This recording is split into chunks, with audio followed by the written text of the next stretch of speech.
Well, I'm Elliot. That's Todd, and we'll tell you a little bit more about ourselves in just a minute. But first, we want to thank you for making the time in your day to host us. And as we just mentioned, have fun with this. Today is all about Hmm. relaxing, and we're going to be talking inspiration. You're in a classroom, we can see that. We're in a bar, you can probably see that. You're also in college, so probably later on today you'll be in a bar. But overall life's good, I think. What do you think, Todd? Do you have anything to add? I agree. I like the idea of the bar later on. I think Yeah. we could switch up and go to another one. Yeah. I'm Oh, good. no, yeah, we could meet some of the students wherever whatever bar they go to. How about that? That's a great idea. They're Okay. all working on packaging projects. They don't have time to drink. Oh, That's sorry, the that's Jimmy. that's the reason to drink, I think. Sorry, Jimmy. Yeah, you're right. Clayton, I can help you. That's right, right. Oh, well, hopefully today we with our what information we're going to share with you, we will be helping you. So what we're going to be doing is we're going to be talking packaging, and we're going to be telling a few stories. But it won't be boring.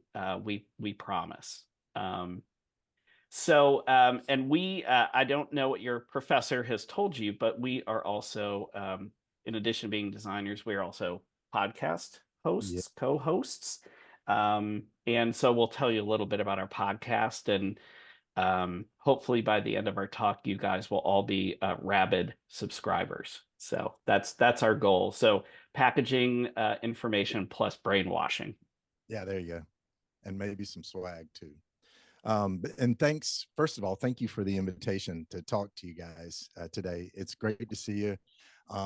Elliot and we're both past presidents of AIGA chapters, and we're also professors too. So we love working with students. We love talking with students. And we wish we were there in person with you, but thank you for having us. Okay, so let's get started. So when we think of college, we're just mentioning the idea of going to a bar, having some, shall we say, more flexible time to create a concept, that sort of thing. We hope you're taking full advantage, especially when it comes to, shall we say, certain types of social engagements. And there's one iconic one that we always love to show when we are talking to students. Toga! Toga! So today we're going to share a few different things with you. But don't worry, we're not going to be talking the whole time. There'll be plenty of time for Q&A at the end. You can grill us on anything that you hear. And we also see this as a conversation. This is very much a two-way thing. So as we go through some of the points today, if there's anything that you have further questions about or want to dig into a little bit, just raise your hand, stop us, and we can go ahead and unpack anything that you see or that we're talking about. Sound good? All right, Todd, you want to go through a little bit about what we'll be talking about? Yeah, a little bit about what we're going to be talking about. We're going to tell you a little bit more about our podcast because we want you to subscribe. Let's just be honest. We're only going to talk briefly about that. We're going to talk mostly about packaging because that's something that you're doing now. Elliot and I are super interested in that. We've actually done a couple episodes around that as well.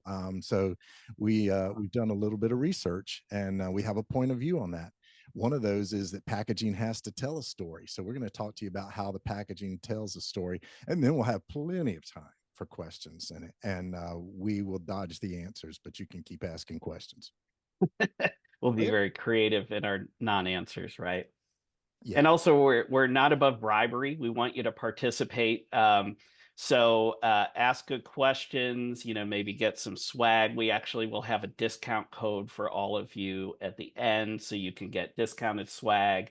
And like it's real. Like we have it here. So this is like real physical stuff: stickers, coasters, magnets, T-shirts. You can see I'm wearing one of our T-shirts.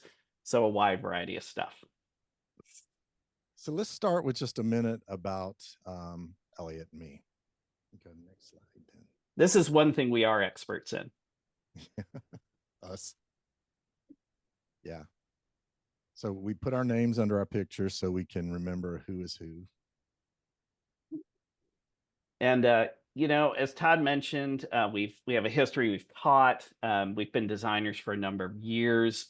We love pop culture. We have a podcast, and when we say we've done things for a long time, I want to share this picture of Todd at work just to give you an idea of how long he's been in the game. We're old enough to remember design BI, or before internet.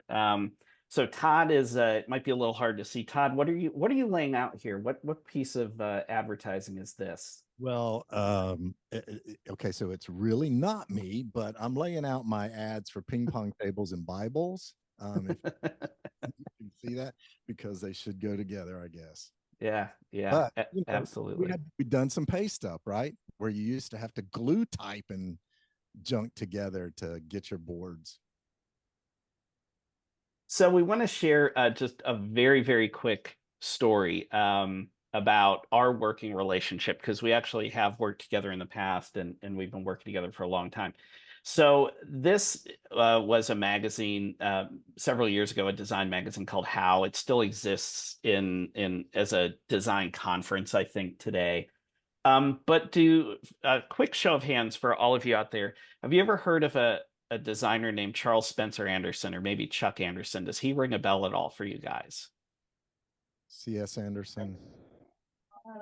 There you go. Okay.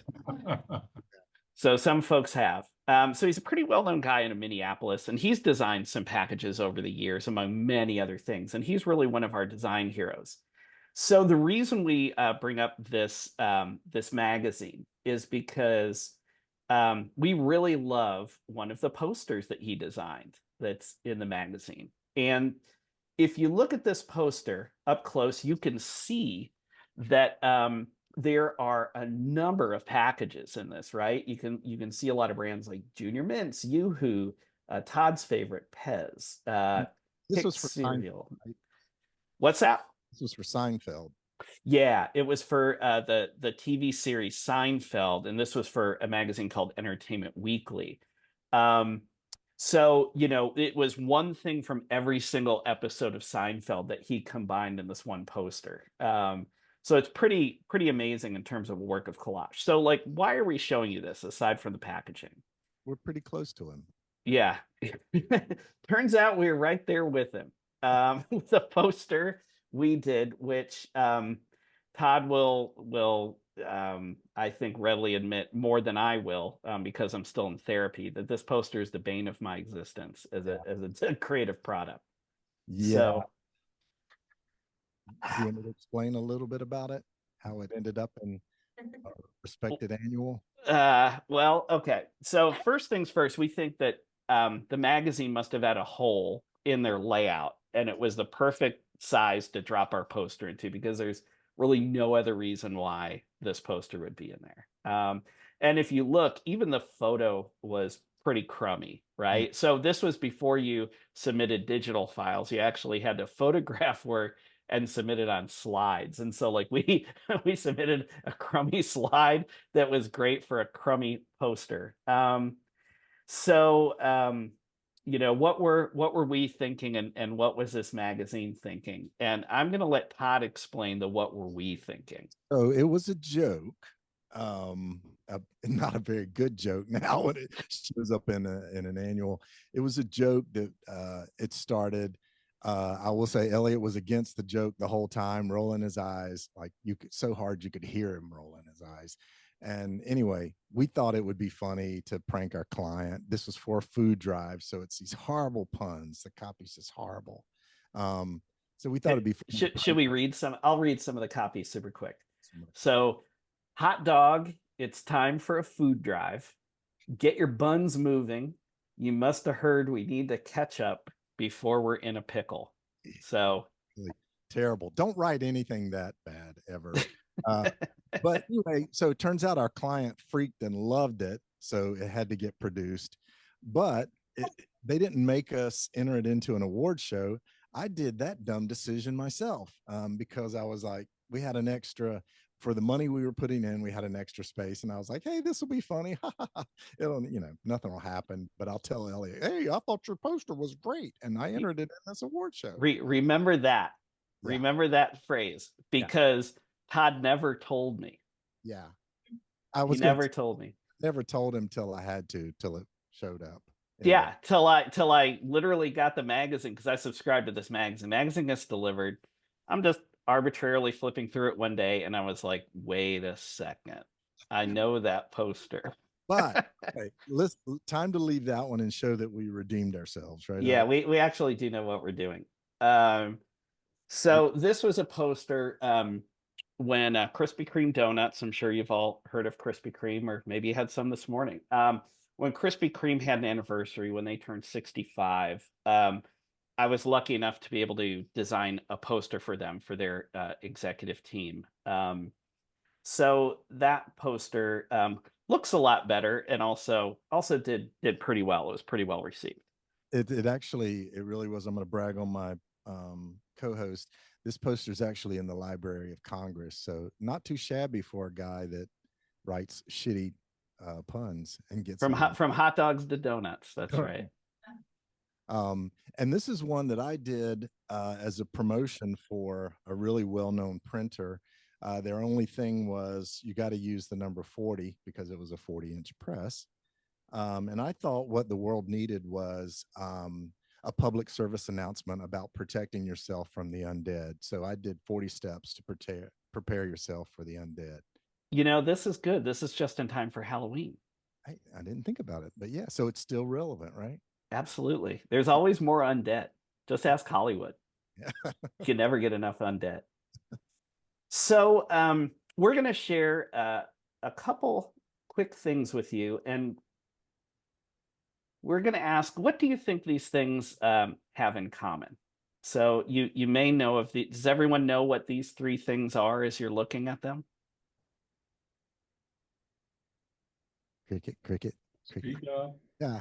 Okay. Does anyone know the first one, the one on the left? No, good job. Mad Magazine, yes. You're one of our favorite people now. Yeah, I think it's Bob Dylan. Bob Dylan. Yeah. Steph made that and then like hated it because they maybe remembered for that.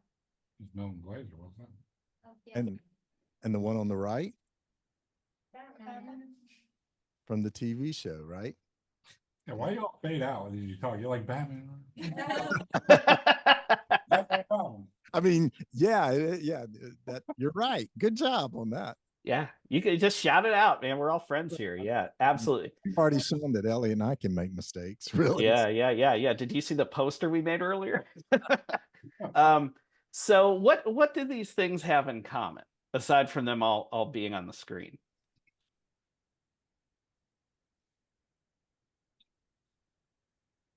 Hey, wow. They are all people. Well, yeah. Yeah, we didn't think about that. Yeah, that's good. Yeah, good job. I give you extra credit today. That's right.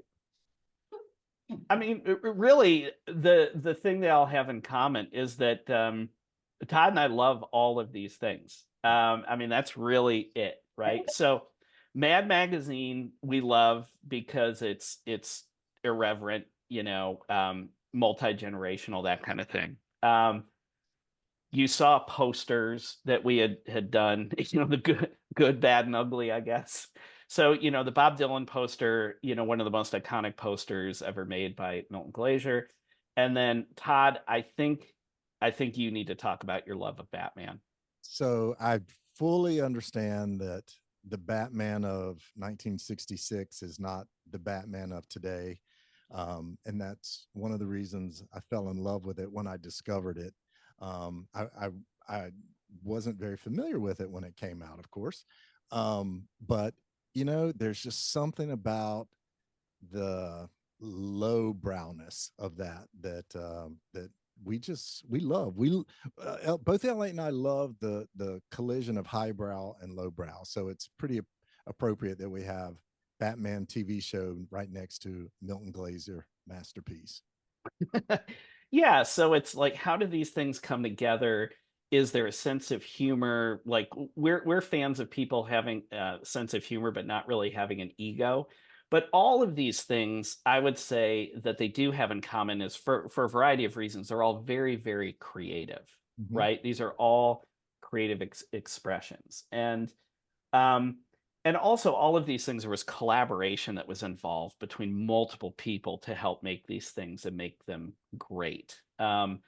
So for us, when we think about what we do with the podcast and some of the stories we tell, and really the design practice in general, it's about being creative, understanding and acknowledging that it's a gift, but that also it's a state of mind, right? To be able to take advantage of that gift, the gift of creativity. So you're probably asking yourselves, why a podcast, right? Isn't design a visual thing? A podcast, guys, is not a visual thing. Like what's up? You know? So allow us to explain. So as you probably figured out, as we mentioned, we host a podcast called Two Designers Walk Into a Bar. Obviously, going back to what we just said about humor, and given the old trope that's of course a setup for a joke, right? You know, two X walk into a bar. You know, it's a podcast that tells stories about iconic design and popular culture, but we try to infuse humor with learning to keep people entertained. It's experiential, and it's centered around storytelling. And podcasts are everywhere, right? They're so accessible. And the format allows us to make and share a lot of other forms of content as well, right? Social posts, blogs, talks like this one. And as luck would have it, and as Todd mentioned, we've even done some episodes about packaging. They did do some minor modifications back then as it got out into the wild, because they found the neck of the bottle was a little too stubby, and bartenders were dropping bottles because they couldn't get a good grip on it, you know? Yeah, I didn't think about that. They extended the neck a little bit off of it, but I mean, Todd, how are you supposed to do your cocktail dance where you're twirling the bottles, throwing them you up in the air and can't. catching You can't them? get a Yeah, good spin. you can't. It's just, I mean, that, I don't know about you, but to me, that's the hallmark of a good bar. Yeah, if you can do a good cocktail behind the back spin, of course. Yeah, yeah. You nailed it right there. So, purposes of packaging as we jump into part 2 here. Okay. So packaging definitely comes in many shapes, sizes, materials. You know, how many packages do we interact with over the course of a given day, just as we're eating things, picking things up, using things, right? So how much background have you guys done in terms of just diving into packaging in general and just really taking a look at different forms of it? A little bit at the beginning of the semester. Okay. A Okay. little bit. So let's ask you a question. And what does packaging do? It's more I than know. one answer, I think, too. And shout it out so we can hear you. It tells you what product it is. It tells you what product it is. Yeah, It tells you what product it is. that's good. Yeah, of course. What else? Contains something. Louder. Louder. Oh, that was loud. No, it wasn't. It contains something. Yeah, You know, I'm so It sells the aggressive. product. sells the product. Yeah, Yep. good. Yep. From competitors, that's the word. Differentiates from your competitors. Yeah, Mhm. good thoughts. Anything else? It looks cool. Oh, there you go. Okay. That falls under differentiates your product and tells what's inside, doesn't it? And protects the product too, right? Good. Let's see if we guess some of the same things. Yeah, so packaging contains and protects its contents, right? I think we said that. It can provide safety to the user, right? So think about packages that keep things fresh, keep things sterile, have a list of ingredients that you might be allergic to, prevents leakage or something like that if it's something that's fragile or liquid. Gasoline in Ziploc bags anymore. Todd, I told you, man, the sheriff said you can't do that anymore. He used to also store his gasoline in bottles just stuffed with rags in the end. And I said, you can't do that anymore either. I get it's a bottle, but you shouldn't do that. It's not safe. contributes to ease of use and convenience as well, right? So think about like a dosage size. Think about an ergonomic shape, so something's easy to hold. Think about something that's easy to open and easy to close if it has multiple uses contained in a single package. Captures attention via design, right? So package size, colors, the shape, the materials. And then provides marketplace differentiation, right? Like think about when YouTube started to become big with unboxing videos, for example, and how really Apple's packaging was highlighted in all of these unboxing videos.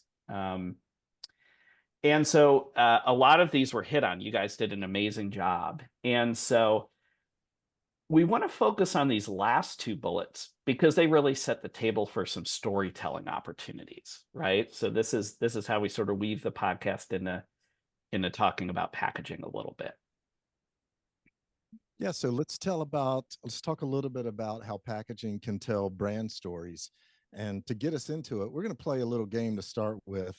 We're going to do a this or that, and I expect full fisticuffs to be breaking out by the end of it. So let's get started. Should we do like a show of hands for this, you think? And yeah, show of hands. So we're going to ask you to choose which thing represents you. Yeah, and we're going to give you an A or B choice for each one. All right. Okay, ready for the first one? First one. Are you Red Bull or are you Monster? If you're Red Bull, raise your hand. Oh, okay. All right. Thank you, Jimmy. What about, are you Monster? Wow, look at that. Okay. So, all right, there you go. No fisticuffs yet. No. Well, we're just getting into it though. We're just getting warmed up. All right, the next one. Maybe you don't drink energy drinks, but what about coffee? Are you Dunkin? No. Couple, yeah. Are you okay? Starbucks. Okay, you're a little more passionate, aren't you? Somebody woke up. It's all the caffeine, I think. Yeah. All right. Good. Pumpkin spice. There's gonna be a fight. Yeah. All right. Are you Target or are you Walmart? Target first. Raise your hand. Oh, we got a lot of Target folks. Yeah. Okay. Do you have any Walmarters? Still. I know. All right.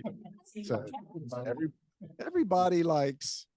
Let me just tell you where we are right now in the score. Everybody likes cheap energy drinks, expensive coffee, and bushy cheap design stores. Is that right? Is that what I'm getting?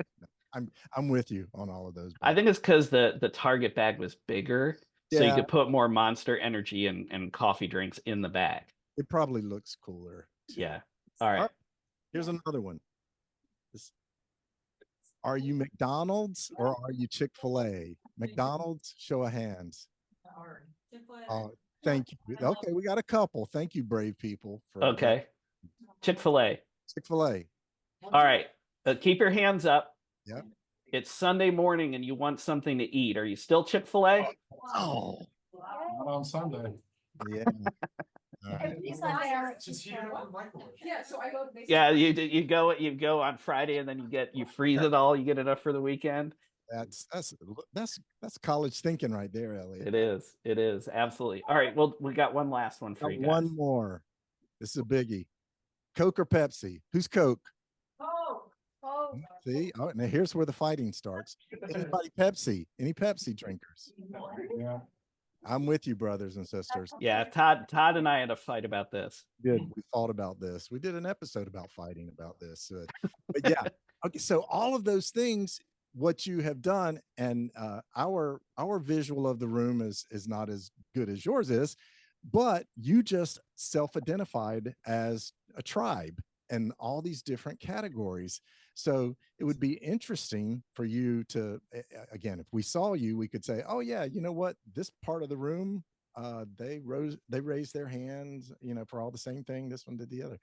But what you did is you identified with other members of that brand's audience because of the stories that they tell. Now, the packaging is really the manifestation of those stories. It's where the brand story comes to life, right? So part of that is maybe you like the flavor of Monster more than Red Bull. That's fine. That's part of the story too. But a lot of them getting you interested in those things comes from other media that you see. So that's how packaging can really help here.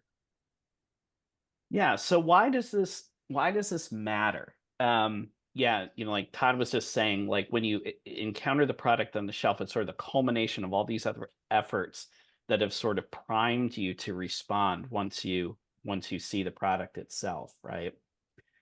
So a product story adds value, right? Because you're identifying with it or you know what it is. And so as a result of that, you think, well, I don't want a citrus soda, I want 7 Up, right? You shift your mind to that specific thing. It helps define the brand, as we've talked about, right? It's easier to identify. I don't think anyone this weekend, any of you are going to walk into a store wanting a Pepsi, pick up Coke, and say, "Oh, I had no idea. I thought it was Pepsi," right? Or vice versa. So market differentiation, as we've talked about. And if you're really lucky, your work with packaging becomes iconic, right? So it and the brand are inseparable. It really becomes a true brand extension. So let's talk vernacular for a minute. So this is a really important aspect of design as well.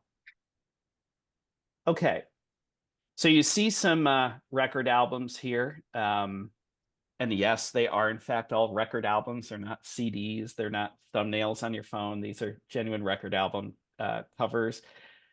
What genre of music are all of these albums for? Just shout it out for anyone who's guessing. What's that? Jazz? Is that what folks said? Yeah, jazz.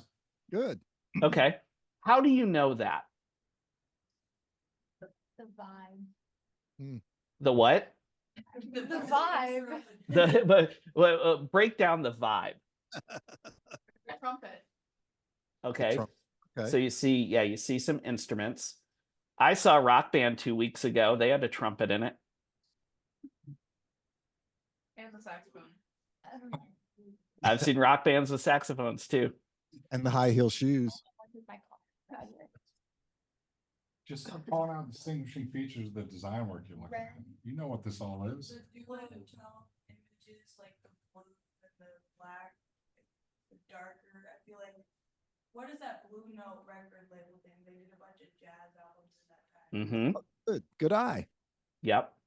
So yeah, so this look was really started by one guy. And I think I heard someone say Blue Note Records. So there's a very well-known art director, and he not only did album work, but he also did he worked for ad agencies and did layouts and things like this. And there's a guy named Reed Miles, and he was hired by Blue Note. He was actually their second art director, but he was really the one who created that 2-color look for jazz albums, right? The sort of false duotones with the black and white photography, that second color that pops, the typography that bounces, the big letters, the quirky line breaks with the words. That was really his doing. And then other labels started to copy that. So that was really when packaging, in this case, records, needed to jump off the shelf and needed to attract the attention of people who were coming into music stores, coming into record stores, and trying to figure out what they even wanted to start to listen to, right? Because again, think about this.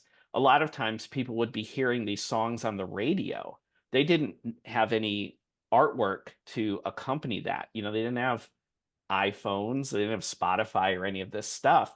So, what was it that would capture their attention when they were going into a record store to purchase it? So we actually created a series all about jazz and the beats and everything like this, but we wanted to highlight this one episode because it talks about Reed Miles and the creation of the Blue Note Records look. So This is where you're all supposed to get your phones out, fire up Apple Podcasts or Spotify, subscribe to Two Designers Walk Into a Bar, and then scroll to episode 43 and tune out the rest of what we're telling you because you're so engaged with this episode. But we'll forgive you out of politeness But we if have you want to wait until the end. more to talk about too. So, well, if you're not enticed yet, we'll keep. Yeah, we're gonna keep selling. We're gonna keep selling. So, one of the things about albums is, you know, obviously they can become iconic. The value that the designer adds makes it into something more than just a container for the music.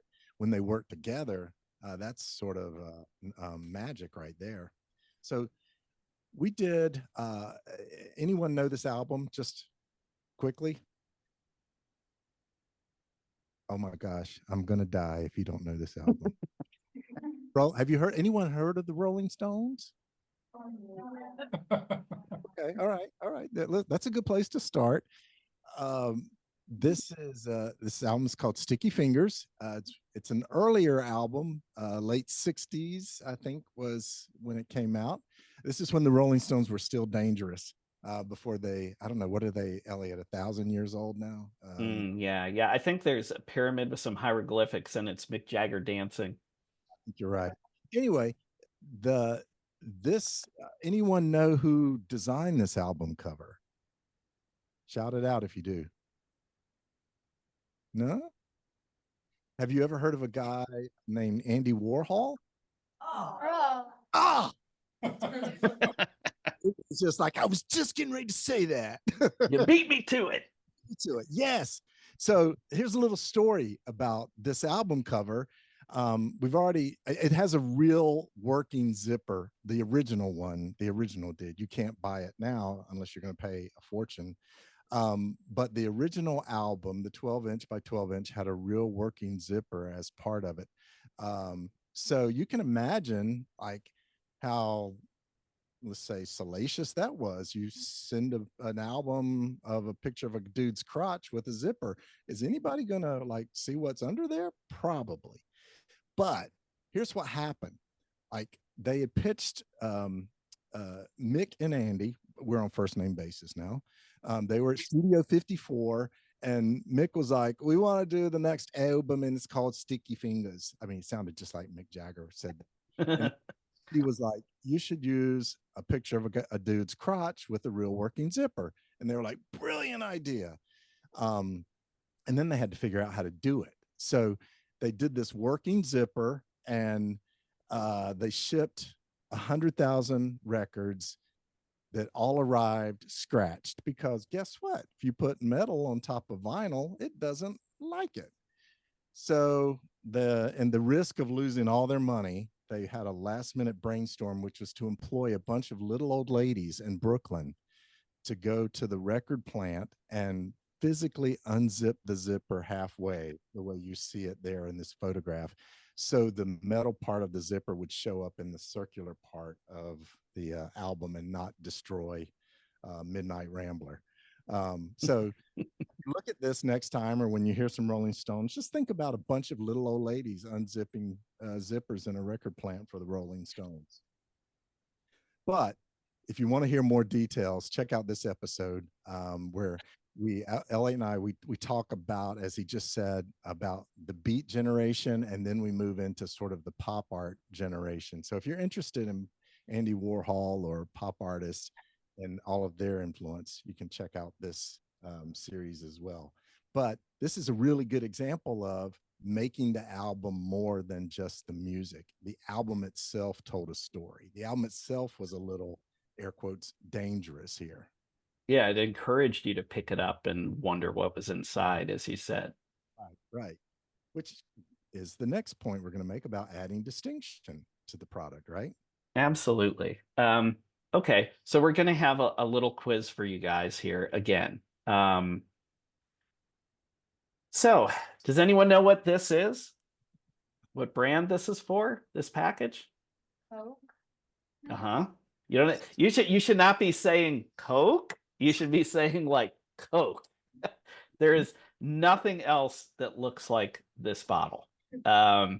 You know, Pepsi doesn't look like this. 7-Up doesn't look like, nothing else looks like this bottle. And there's a reason for this.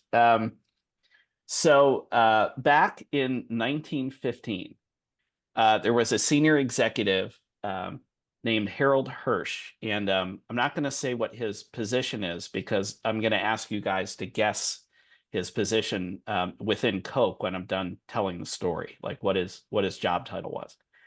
So he wrote to the management team at Coke that they needed a new package for their product. So this is 1915. So this is a long time ago, you know, like what is it, 109 years ago? And it simply wasn't an offhanded suggestion. He actually came to the table. You know, it's not like he just said, "We need a new package," and he sent it off. He had some criteria for the executive team at Coke. He said he wanted a package that had a distinctive appearance to fight generic substitutes in the marketplace. So at the time, in the early 1900s, the beverage industry, specifically carbonated soda, it was the Wild West because these were being sold in drugstores and at soda counters, and they were seen as being medicinal. So there were literally hundreds of these sodas, not the relative handful we have today, 100 years later. So a distinctive appearance to fight generic substitutes in the marketplace. That was one trait he wanted to see. A second one was contours so unique that people would know the product by touch in the dark. So even if you couldn't see what it was you laid your hands on, as soon as you felt it, you knew what it was. And then the third one was a shape so iconic it would be recognizable even when it was broken into pieces. So how crazy is that? Like if you were the designer and that was the brief you were given, how would you figure that out? Like how did the folks at Coke figure this out? So I won't get into the whole story, but basically what they did was they took inspiration from the coconut, which was this nut that the Coke, the part of Coca-Cola, that cola flavor comes from, you know, the sort of fruit. And so that's how they arrived at the fluted sides and the bulging middle and this iconic shape, right? And when we say iconic, what does that mean? Like, what does it mean for a package to be iconic? Because that's a pretty broad word, right? So in this case, Coke conducted a study, and this was back in 1949. So this is not recent. This is many years ago, well before television and social media and the internet and everything else. So in 1949, they conducted a study, and they found that more than 99% of the US population could identify what this was just by its shape. So the silhouette of it, not touching it, not seeing it broken into pieces, none of that, just the appearance of it, they knew what it was. And in fact, this was so important to Coke that rather than continuing to renew patents on the shape, they actually went and had it trademarked in the early 60s. So I want to go back, having said all of that, I want to go back to the executive, Harold Hirsch. What do you think his role was at Coca-Cola? Just shout out your guesses. Janitor? A lot of experience with bottles? No? What else? Intern. Intern? Okay. Keep going. Incorrect. Try again. A customer. No, he was an employee of Coke. Just a regular Joe average guy. No. Vice president. You're getting warmer. President. Still, I mean, he's on their executive team. What was his area of expertise? How about Yeah. The HR? No. CEO. Mm-mm. Yeah. Sales and marketing. Sales and marketing. No. See, that's what everyone would think, right? Sales and marketing, because this guy's having all this direction for design. He was actually their head lawyer. Why? And so why would a lawyer, so he's their legal counsel, why would a lawyer advocate for distinctive packaging? Like why would he care about that? Oh, So they could trademark it? oh. So when people steal their stuff, it's easy to sue them. Well, you're gonna steal really, the secret recipe for, Pepsi. People don't try to sell Pepsi the glass formula or the mold for the bottle. They try to sell Pepsi what's inside the bottle. So you guys are definitely dancing around it. So the first one was the bottle made Coca-Cola's presentation familiar. Again, like we talked about, this brand equity. Remember also that Coke, if you've ever seen their soda fountain glasses, how they sort of have their glasses. So even when you get Coke out of a tap, it mimics the shape of the bottle if you get a glass one, or if you get a Coke branded paper cup, it actually has a silhouette of the bottle on the side of it. So that's pretty amazing that they're even carrying the bottle over when you don't get their product in the bottle. And again, as we talked about earlier, there were a lot of different soft drinks at the time. So it provides consistency in this fragmented landscape. So it's like, oh, I know that's a Coke. Like I trust that. That's the beverage I want, right? It's a hot day, I'm thirsty. And then its unique appearance built trust and was ownable. I think, I can't remember Jimmy, were you the one who said that? Did someone else say that? So, they could trademark it. They could own that look and feel of that package. So that became very, very important for Coke, and to defend Coke legally in the marketplace. Okay. So Todd has a quiz for you guys too. So are you ready? Yeah, mine, if you're over 21, please participate. Anybody know what this bottle is? Absolutely. Yeah, see, they're a lot more sure of that one, Elliot. They were. You're right. You're right. Well, they're angry drunks, Todd. Okay. So this bottle, it actually, the design firm, the vodka had been around for over 100 years, but it hadn't been in the US market. So it's Swedish, as you probably know. They were looking to get into the US market. So they were like, we got to make kind of a big ta-da. So they designed this bottle. And the inspiration comes from a 19th century apothecary bottle, like a drug bottle, basically, that the one of the designers found in an antique store. And oddly enough, there's a connection there. There's a concept, because back in the day, alcohol was sold in drugstores, like pharmacies. Not like, I mean, you can go into a drugstore in some states and buy it now, but that was the only place you could get it. So there was a connection there. Now, here's the weird thing is, if you've seen an Absolut bottle in the wild, it has very minimal type on it. Doesn't have a label. It's actually screen printed, says Absolut vodka, and then some Swedish stuff, which is really opposite of every other vodka bottle that comes from Russia, which is all crests and red and all that stuff. And if you think about like the guts that they had to do for something like this to create a unique shape and a unique presentation that you can actually see through, like you're actually magnifying other people's liquors on the bar shelf because they can see through it, and this is magnifying it. But that underscored the concept and the story of their vodka being pure. It's from Sweden. The vodka is from melted glazers, and they come down and I don't know. I'm making that up. Obviously, I'm making up a story, but it could be. You don't know. So they were really riding that whole story of the vodka is clean and it's pure, so you can actually see through the bottle, directly on the shelf. Obviously, they produced a really successful ad campaign to go along with it that mimicked the shape of the bottles in ads, and it was incredibly successful in getting Absolut established in the U.S. as sort of a vodka of choice.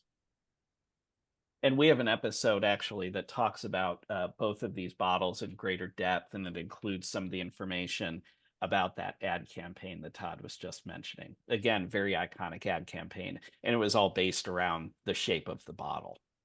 Yeah. Okay, so as we wrap up, what are some takeaways from everything we've talked about, from these stories and some of these different traits with these packaging examples that we've shared today?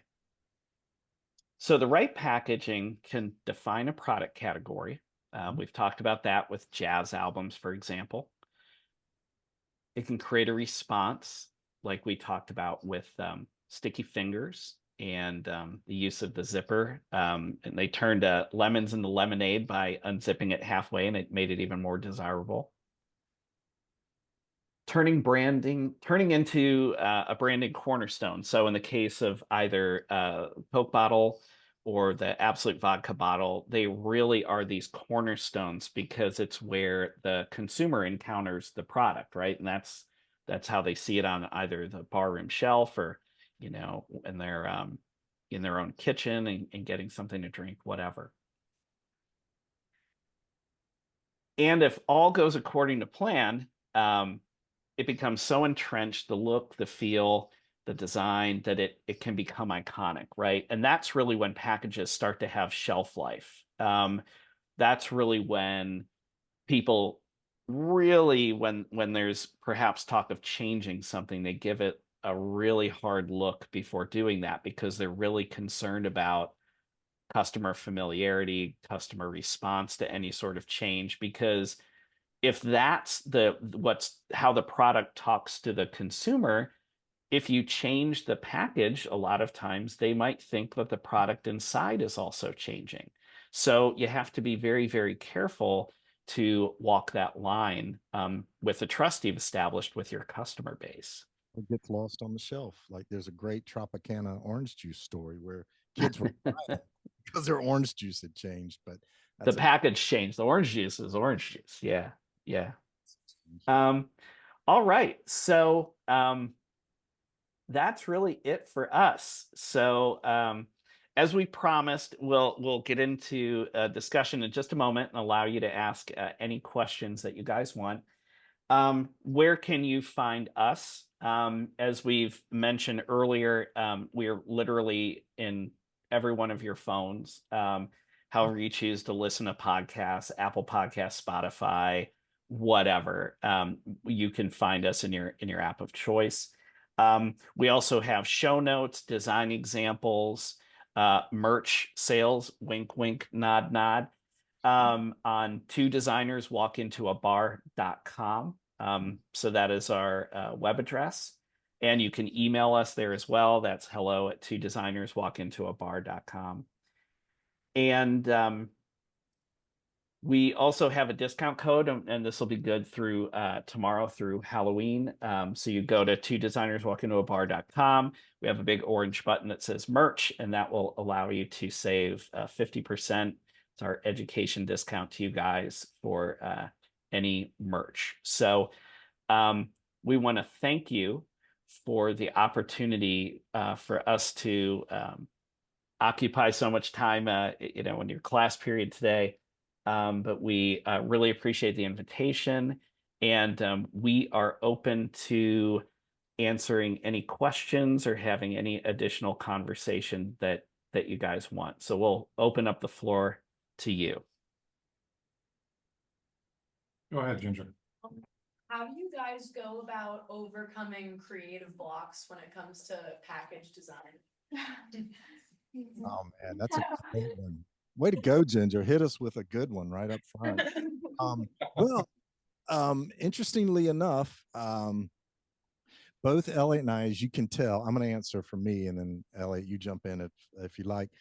Both Elliot and I, as you can tell, we're sort of pop culture hounds. We love discovering these things. We are both sort of frequent visitors to flea markets and thrift stores and bookstores and record stores and just anywhere where there's just crap to be sold. And a lot of times, so you get the brief, you've got this problem in your head, you don't know where to start. The worst thing in the entire world is a blank piece of paper. So you go out walking around and you're thinking about that. try to not even process it so much. Just go look around, go to a thrift store, and I guarantee you're going to come out with some inspiration. It may not be the right answer, but it'll be a start. And that's more than half the battle right there. Um, Sometimes the other answer is I just got to do something. So I had to jump in and start somewhere. And it the first couple rounds may really suck because of that, but it's a start. For me, the worst thing is getting started. So I have to have something to jumpstart. Elliot, you want to add anything? Yeah, two things pop into my head. I think I love the fact that you said take a walk, get away from a screen, get out into the world. I think that's really important. If it's something, for example, like food, we had a few food examples. Go to the grocery store. I mean, a typical grocery store has, I think I read recently, like 40,000 SKUs, like 40,000 unique products there. So it's like you're going to find good packaging, bad packaging, and everything in between.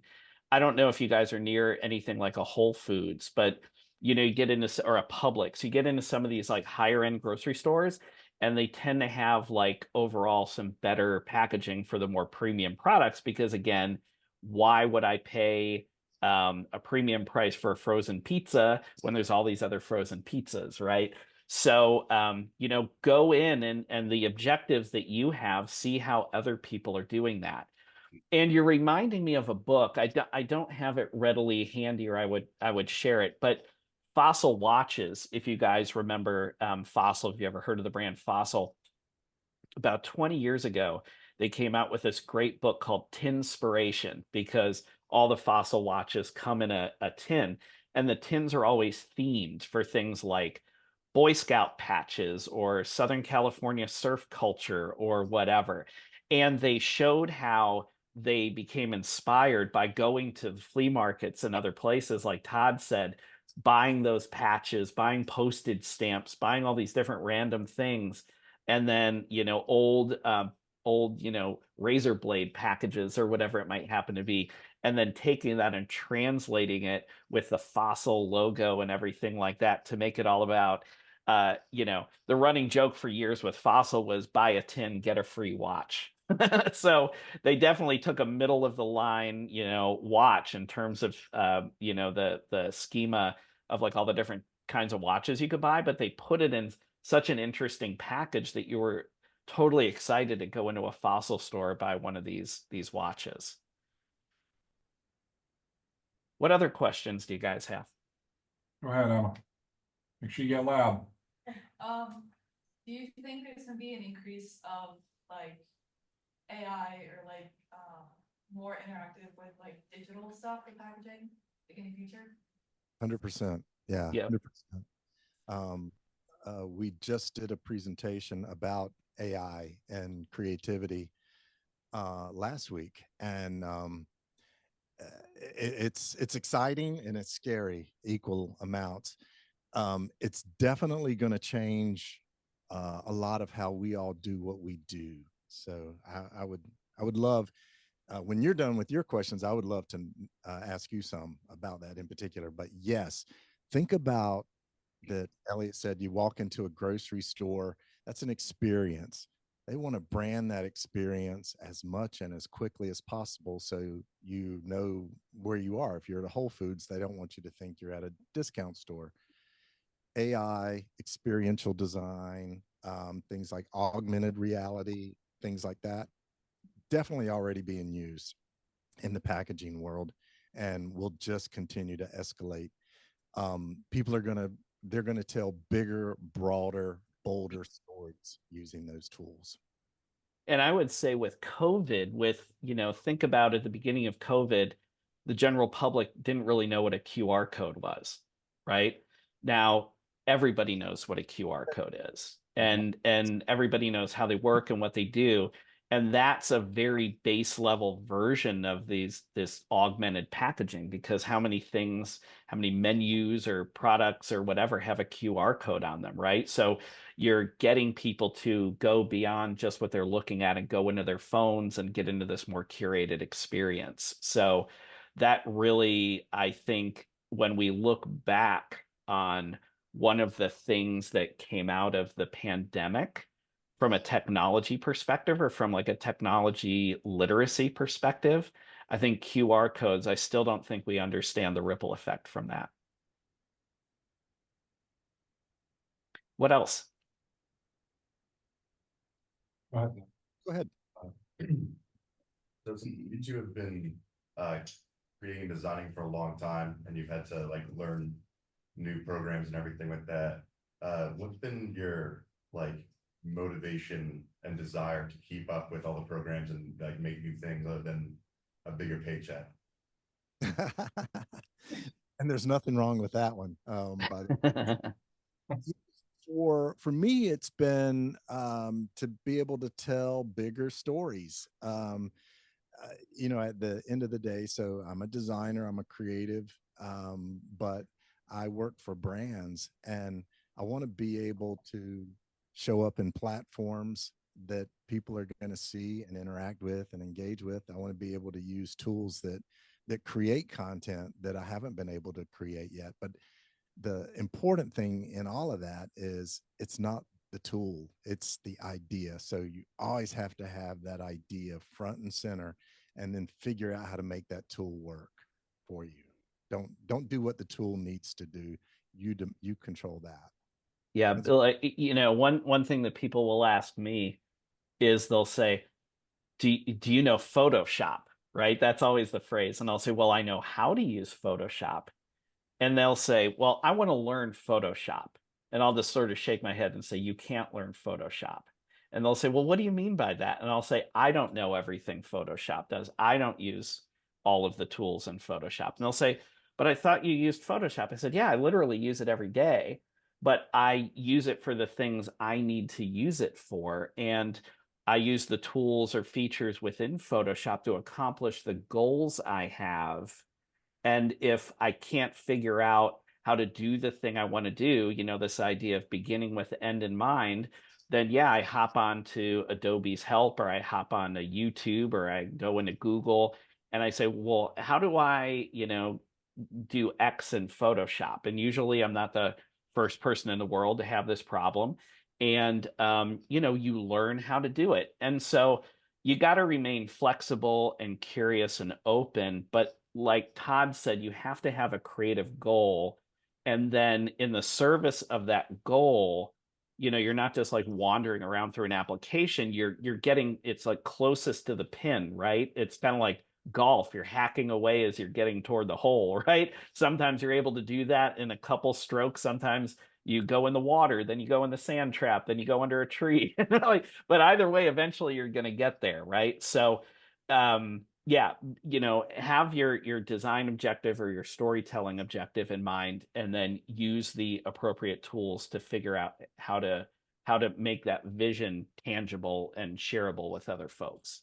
Make lots of mistakes, because that's Mhm. how you learn. And you're going to get, believe it or not, more original work that way, because you're not planning it out in your head already. That was a really good question. Thank you for asking that. Anybody else? well, Yes, sir. How do you guys deal with burnout? Isn't it early in the semester for you to be worried? we haven't even gotten started yet. Gosh, you guys are asking great questions. Elliot, I'll jump in first. Why don't you go ahead? Sure. So what I always try to do, I would actually say having a podcast has helped me with my day-to-day creative burnout, because if you're laboring on one thing the whole time and you're chipping away and chipping away and chipping away at it, and all your energy is getting poured into this thing, and it's sort of the irresistible force meeting the immovable object, right? That's, in my opinion, what leads to burnout. But if you have like two or three things going at different times, so there'll be times where I'll just need a break from whatever project I'm working on. And sometimes that's editing a podcast episode or whatever, however you choose to define a project. And so I will shift and work on something else. And what I tend to do, it's almost like exercise, right? Like if you go to the gym, you have arm day, and you have leg day, and you have cardio day. You know, you're working different parts of your body. You're having physical activity all the time, but it's not the same thing over and over because you don't want to strain the muscles or have an injury to that particular part of your body. In other words, that part of your body starts to burn out. So if you can have different types of projects and maybe in different mediums, so podcasting is an audio medium, design is a visual medium. I actually personally, another thing I started to do during COVID in earnest was collage work, like physical analog collage work, like cutting things out or picking up scraps of material, because I didn't want to do anything digital. I wanted to do something that was just for myself, much more free form. And so I found that I always have this energy, like it's very tough for me to sit still. I always want to be doing something. So what are these different forms these outputs can take? And am I able to switch gears so that I don't get frustrated and then get burned out? I find that frustration a lot of times is what leads to burnout, right? So it's like, how do you mitigate? How can you recognize as a creative person you're getting frustrated? And when generally you're frustrated, it's because you don't feel that energy. I don't want to get too like crystals woo woo, but it's like that creative energy that you have isn't going like in your gut or in your head or in your heart. You know, it isn't going in the right places it needs to go. So if you can maybe switch gears, it could be for 10 minutes, could be for an hour, could be for whatever, and you're able to do something else. What I've found is a creative person, your brain doesn't stop chewing on that original thing that was frustrating you. It's still processing, right? Underneath whatever it is you're doing. And we've all done things where we've probably worked on projects and you're like, I need to sleep on this. I'm hitting my head against the wall and something's not right. I don't know what it is and I can't figure it out. So you walk away from it and you sleep on it, and then you get up and within like 30 seconds of looking at it with a fresh set of eyes, you're like, oh, I just need to take this thing and move it up here. Or this thing that's blue, I just need to make it green. Oh, that works, right? And you could have continue to grind away at it for hours and wasted more time. And then you still wouldn't have been you probably would. Sometimes we've all done this, right? Where you're working on something, you're like, I'm just making it worse. I need to just drop the shovel and stop digging. The hole is deep enough, right? So you just recognize that in yourself, and you're not giving up. You're just allowing yourself a period of reflection, and then you come back with better headspace, maybe a good night's sleep, whatever it may happen to be, and you're just more clear-headed and maybe a little bit less emotional because you're not panicked about it, and you can usually jump in and start to figure it out. The other thing you can do is ask a friend, right? You have a whole classroom of peers sitting there with you, and if you feel that something's frustrating you or whatever, pin it up or whatever and say, something's not right about this, but I can't figure it out. Can you help me? Like, what would you do with this if this were your layout or your package? Like, what would you do to tweak this? And so if you can have trust in other people and have an honest back and forth dialogue, I think that also helps with burnout because you have a friend to help you. And then also, just as I wrap up my thought here, one thing about having a podcast, I love that it's Todd and I doing it together. It's great to have a friend because we hold one another accountable. We kind of divide and conquer with the different things we need to do. And it really is great because it's an extension of our friendship. It's a wonderful partnership. I'm going to add one tiny little thing. Get out of your comfort zone. And if it can relate to the project, great. If you're doing a logo for an Indian restaurant, go check out an Indian restaurant. You hate Indian food, go check it out anyway. Um, Go camping if you're not into that. Obviously, when you have the opportunity and you have the time and you have some funding, I encourage you to go to places that you normally wouldn't go. Go to Europe. You're going to come away with so much richness and all of these experiences. We're not machines yet. We might be getting there, but we're these empty vessels, and you got to pour these life experiences into yourself to be able to create things that represent other brands and other people and other companies. So get out of your comfort zone and just try something different. And, pay a little bit attention, like, gosh, I really don't like doing this, or this is kind of cool. It'll come back to you, I believe. That's a really good question, by the way. Yes, sir. On that same vein of thought, like on trying new things and all that, when do you like know when to jump ship on an idea? Because there's been many a times where you had to pivot. Like, is that just one of those things you never know until you're in too deep, or Yeah, yeah. It's because you're birth to this thing, right? And it's the most precious thing you've ever seen in your whole life, right? Because you're making it, and you don't want to go, forgive me, God, this piece of shit, I can't believe I did that, but No one wants to be told their baby's ugly. yeah, but you, I tell them all the time. if you yeah, it's a friend to tell you your baby's ugly. Nah, dude, it's so hard. It's so hard, and it's hard to have perspective because everything that went into it. This is one of those times when you get friends, family, get your grandmother to be like, "Hey, what do you think this is about?" I always got my grandmother to look at stuff because she didn't give a kid, she cared less, and if she got it, then I was like, okay, we're on the right track here. But I will flip that around a little bit and also say your grandmother shouldn't get it just because it's safe, because it's typical. She should get it because it makes sense intuitively and creatively. Yeah, that's what I meant. It wasn't like she was the audience for everything. Right. Although you did a lot of life insurance work in your time, didn't you? I've fallen and I can't get up. Yeah, and grave plot sales. I think you did a few brochures for that too. Yep. Diabetes, wrote that. Came up with that disease. That's a really good question too. It is. It is. And I think everybody struggles with that. Yeah, go ahead. You got another one. I got another one, again, inspired by talking about going to a grandmother. How do you, because I'm sure you've had to do some research on, what's the term? Target audience. How do you like research a target audience you just know nothing about? Because the internet's an amazing thing. Target Gen Alpha. Like, how do you go about researching that? So you're doing something for Gen Alpha?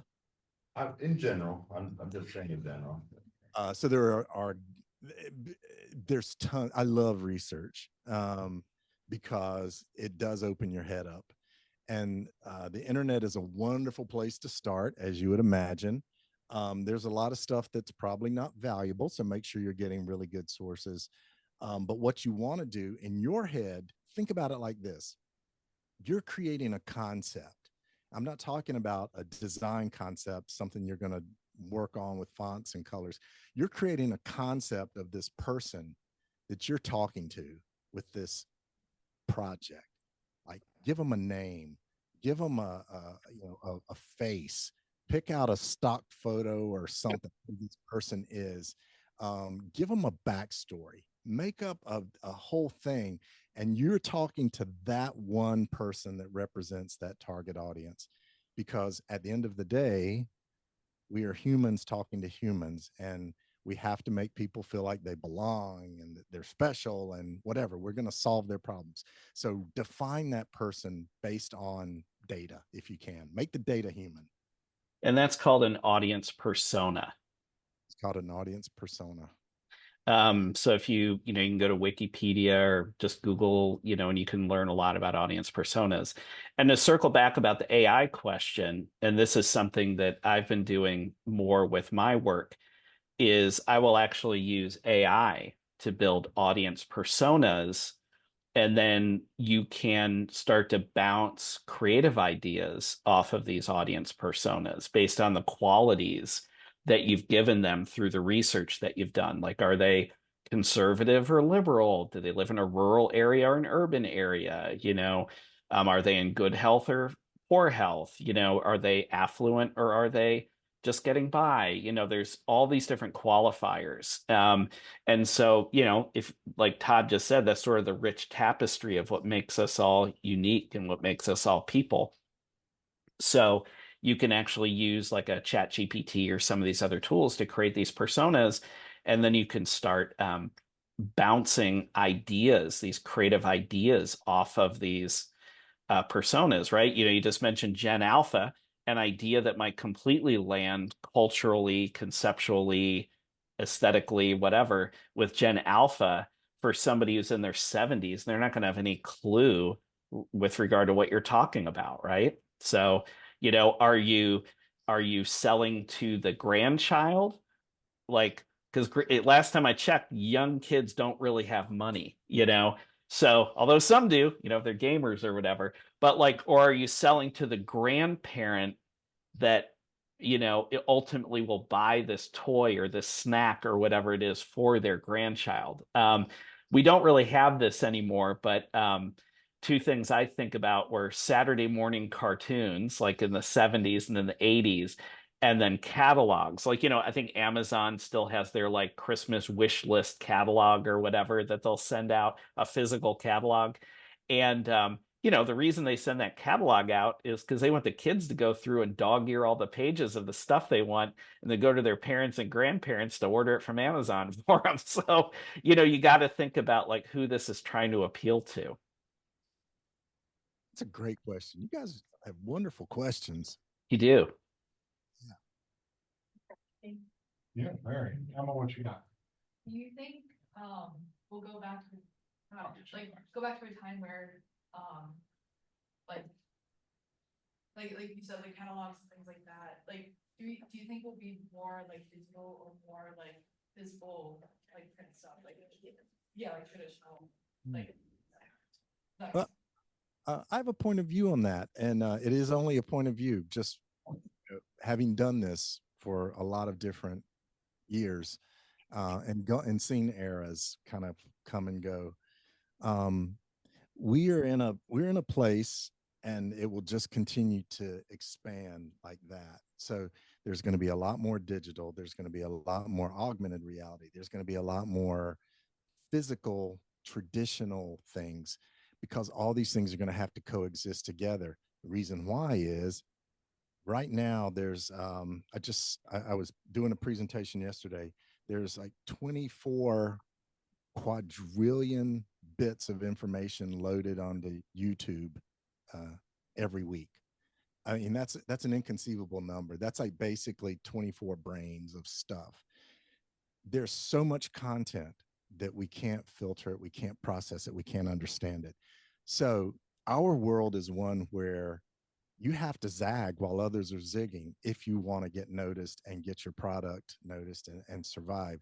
So there are not a lot of printed catalogs right now, just like there's not a lot of printed magazines right now, but somebody's going to do it and they're going to kick ass with it. And all of a sudden everybody's going to be like, we got to do a printed magazine. And that's just I picked that one thing. So everything is going to exist all together in one way, but more expensive stuff will be printed, and high-end digital, and cheap stuff will be quick printed and low-end digital. Everything in the middle is probably going to be whatever the easiest way to get to the audience is, which is probably a digital format of some kind. So high-end stuff, books and things like that, will be like really seen as well respected high-end artifacts. So short answer, sorry I took a long answer, but the short answer is it's going to all exist. Just remember, our job is to zag when other people are zigging. So it might be a different format altogether. That's a great question. Thank you for that. how do you deal with like the imposter syndrome kind of like as a designer? Oh, Elliot, are you waiting for me to answer? I usually ask Todd to buy me drinks.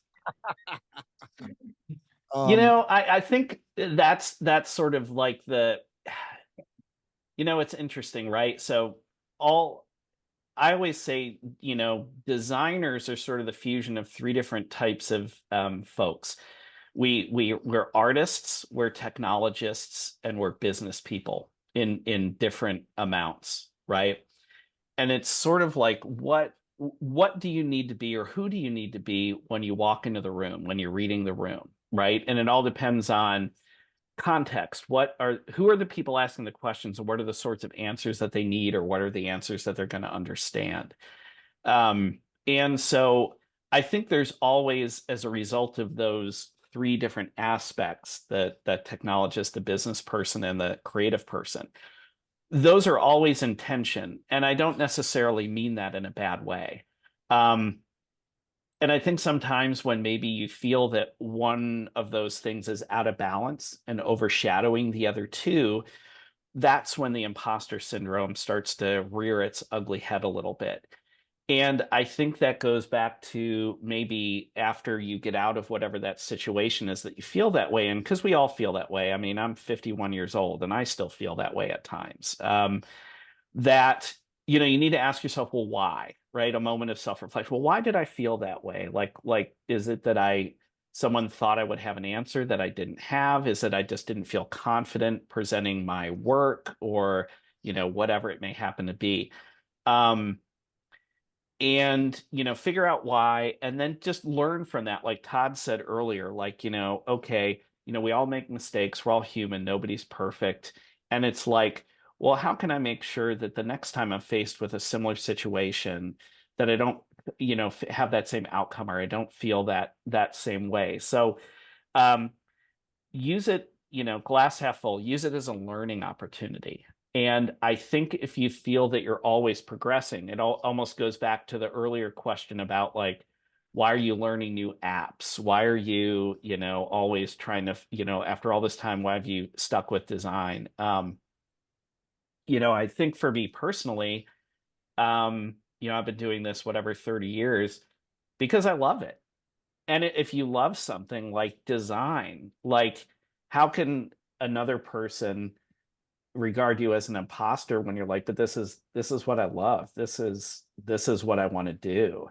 So sometimes if someone else thinks you can't please all the people all the time. Trust me, our podcast is living proof of that. But we're it's like, are you pleasing the most important person? I don't mean this in a narcissistic way, but do you feel you're bringing your best self into the room? Are you bringing your best self to that project?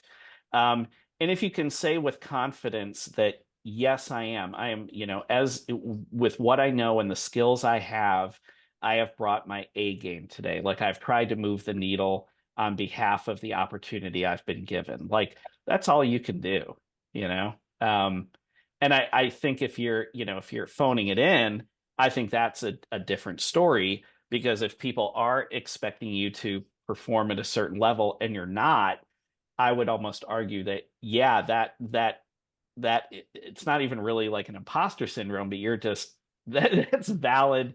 To some degree, imposter might be too strong of a word, but it's misrepresentation, right? So you want to make sure that um, when you are expected to do something, that you are planning with the other people that are in the meeting with you, and you're aligning what's expected of you with what they expect of you, and you're able to prepare for that. And I think if everybody's on the same page and the communication is good, then hopefully that'll mitigate a lot of the situations that could lead to imposter syndrome. I would add just real quick. We all deal with it. Yeah. I mean, I decided to make it a superpower instead of a kryptonite. Realize this, realize this. Each one of you are inventing something every day, brand new, that's never been in the world. You're not adding up numbers that you already know will get to the definite right answer. You're making something that may not be the right answer every day.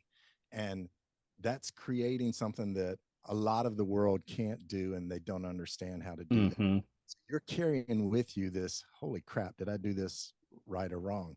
But here's the thing, commit to yourself that you're going to be better today than you were yesterday, but not as good as you're going to be tomorrow. And I don't mean to preach fortune cookie wisdom here, but really seriously, when you decide for yourself, tomorrow I'm going to be better than I am today.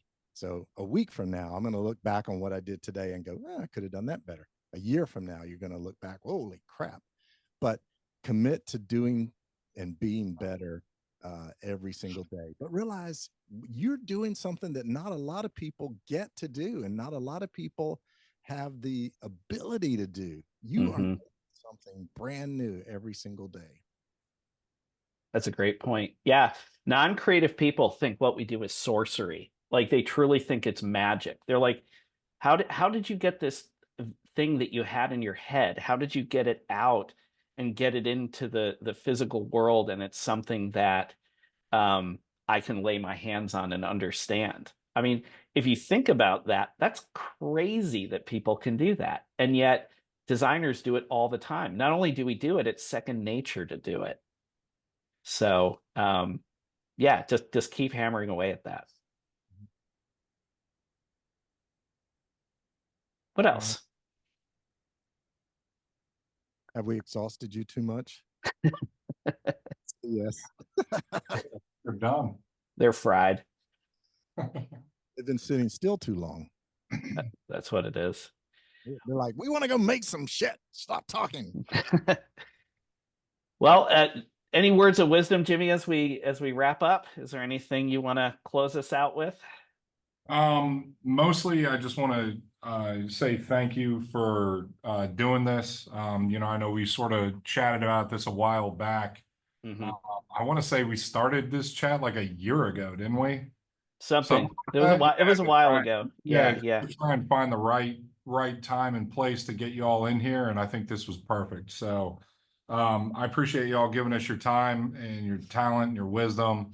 I know the students appreciate it, but it means a lot to us in the program to have you come through and do this.